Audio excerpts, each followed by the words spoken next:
Egypt always takes firm, supportive and continuous positions towards the Palestinian cause, as it played a pivotal role during the current crisis through ceasefire efforts, delivering aid and supplies to the Gaza Strip, and confronting the Israeli attempts to forcibly displace Palestinians. In this regard, President Abdel Fattah el-Sisi emphasized Egypt's unequivocal rejection of any form of displacement of Palestinians. During a phone call with French President Emmanuel Macron, President el-Sisi highlighted that this stance, rejecting Palestinian displacement, enjoys global support. For his part, Macron reaffirmed France's full support for Egypt's position. Both leaders discussed ongoing efforts aimed at achieving a ceasefire in Gaza, facilitating the exchange of detainees, and ensuring the delivery of humanitarian aid. President el-Sisi and Macron called for advancing the pursuit of a two-state solution and the establishment of an independent Palestinian state as the sole path to attain genuine security and enduring stability in the region. Separately, the presidency affirmed the consensus of positions and continuation of joint work and intensive cooperation between Egypt and the United States regarding reaching a truce in the Gaza Strip, entering humanitarian aid to help the people of the Strip, and rejecting forced displacement, in addition to the full consensus between the two countries in light of their strategic partnership to establish and consolidate peace, security and stability in the Middle East.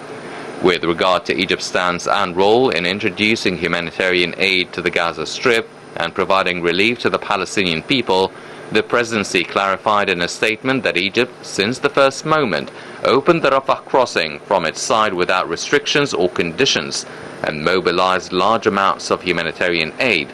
whether from Egypt itself or through all the countries of the world that sent aid to El Arish airport, adding that Egypt also strongly pressured all the concerned parties to enforce the entry of the aid into the Strip, but the continued shelling of the Palestinian side of the crossing by Israel, which was repeated 4 times, prevented the entry of aid. And as soon as the shelling of the other side of the crossing ended, Egypt immediately rehabilitated it and made the necessary technical modifications to allow the entry of the largest possible amount of aid to relieve the people of the Strip. Egypt also affirmed that the role it played in mobilizing and entering aid was a leading one, stemming from Egypt's sense of humanitarian responsibility towards the Palestinian people in the Strip. Egypt stressed it has borne countless pressures and burdens in order to be able to coordinate the process of entering aid,